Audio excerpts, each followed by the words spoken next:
Talks of seeing the demise of the Philippine Basketball Association, an institution not just in the country but in Asia, loomed on the horizon following a leadership impasse that started when then-League Commissioner Chito Narvasa approved a trade between Kia, now Columbian, and San Miguel Beer in late 2017. The controversial trade saw Kia give up its 2017 first overall rookie pick in exchange for several role players from San Miguel. The Beermen went on to use that pick to select Christian Standhardinger, seen by many as a game-changing player following his stint with Gilas Pilipinas. Two warring blocs were formed from that controversial trade, putting Narvasa's future as league commissioner and the PBA's 43rd season in jeopardy. But more than a month after the leadership impasse, the PBA board eventually banded together again under new league chairman Ricky Vargas.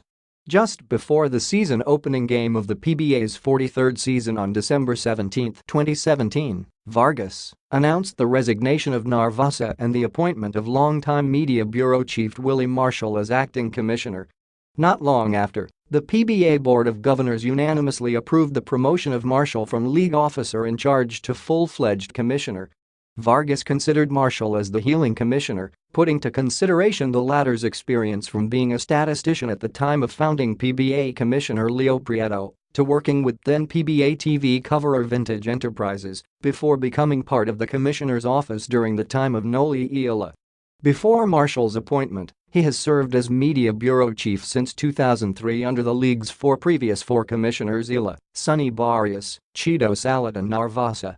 Marshall Law.as one of his first acts as league commissioner, Marshall formed a five-man committee that would study and approve player trades.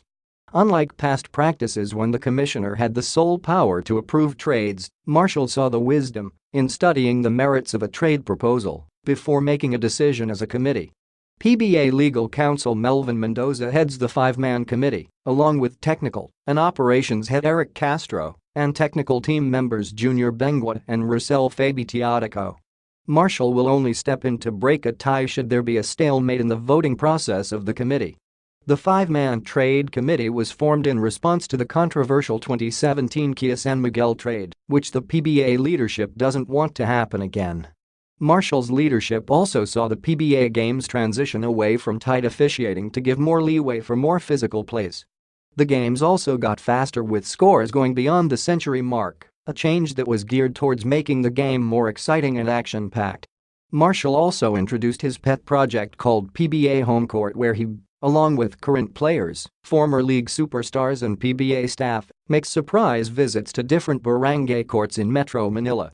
At least 16 barangays have been visited by the PBA during Marshall's first year as commissioner. The PBA, under Marshall, took an even more proactive role in supporting the national team, especially in the aftermath of the Philippines-Australia brawl on July 2. Proof of the PBA's commitment to fully support Gilas was when the league board agreed to send Rain or Shine's core to represent the Philippines in the Jakarta Asian Games. NLEX bench tactician Yang Giao was appointed coach of the national team, which despite practicing for just 2 weeks, went on to finish 5th place in the ASEAN. That experience also saw Cleveland Cavaliers guard Jordan Clarkson play for the Philippines for the very first time. Considering the top Gilas players had to serve their respective FIBA suspensions from the brawl, the PBA agreed to make all players from the 12 ball clubs available for Gilas.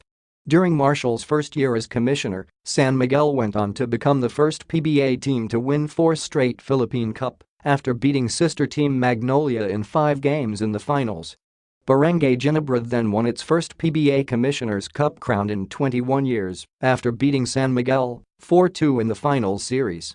To close out the season, Magnolia ruled the 2018 Governor's Cup after subduing Alaska in 6 games, marking the Pure Foods franchise's first PBA crown since achieving a rare Grand Slam feat in 2014 under Tim Cone.